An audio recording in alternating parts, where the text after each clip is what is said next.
Anak muda di Yaman yang buta matanya hafal Quran menikah gara-gara doanya. Masih ingat gak? Atau belum saya ceritain?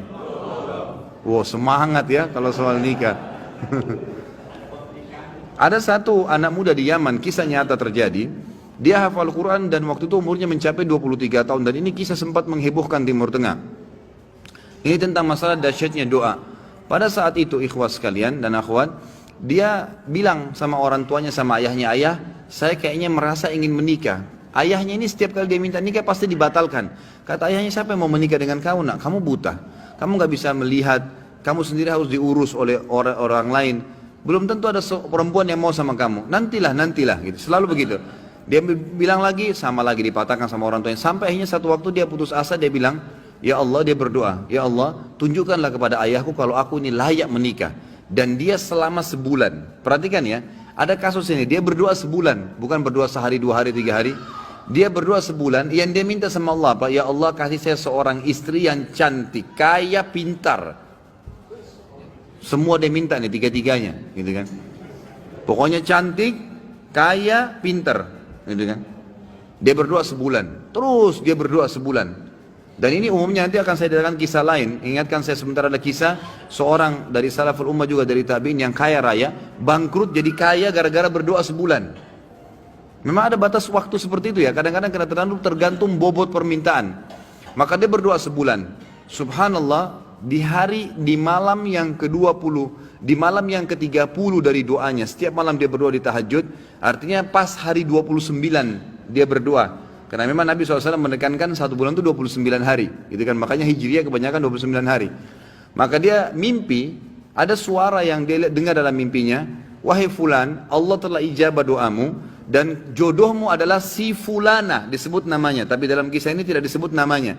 Ya, si fulana yang tinggal di kampung sebelah, nama ayahnya fulan, gitu kan? Dia bangun, besok dia ketemu sama ayahnya, dia bilang, ayah, di kampung sebelah ini ada namanya kampung ini enggak? Ini di Yaman terjadi ya. Ayahnya bilang ada.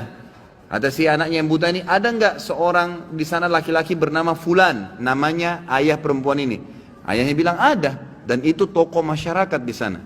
Baik, ada enggak anaknya perempuan bernama fulana?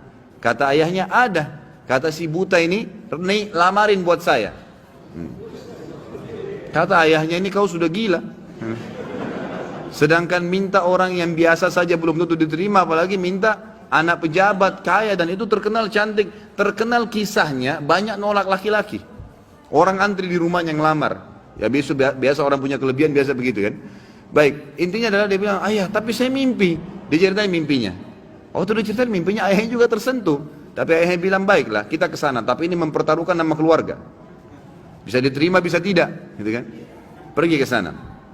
Tiba di kampung sebelah, ringkas cerita, ngobrol lah, disambut oleh tuan rumahnya, lalu ngobrol-ngobrol secara umum, kami dari sini, terakhir menyampaikan hajatnya, ini anak saya, orangnya buta, tapi dia hafal Quran, orang yang soleh, tinggal di rumah tapi tidak ada pekerjaan gitu, dan dia meminta terus terang kepada saya, agar melamar anak anda.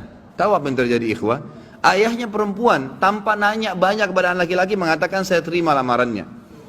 Ditanya sama ayahnya si laki-laki ini, sama si laki-laki juga, laki-laki ayahnya terutama yang tanya, kok kenapa anda langsung menerima, belum tanya anak saya, belum tanya kegiatan sehari-harinya apa?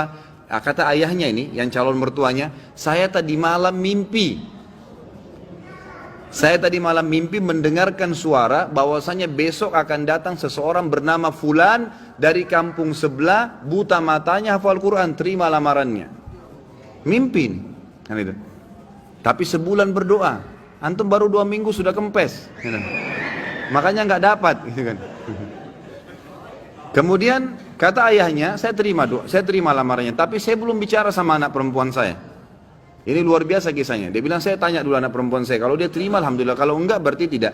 Saya mohon maaf. Dia masuk ke dalam bicara sama anaknya. Oh, ini cerita ayah perempuan bicara sama anak perempuannya. Dia bilang, nak, ada orang dari kampung sebelah, orang baik, dipuji-puji dulu.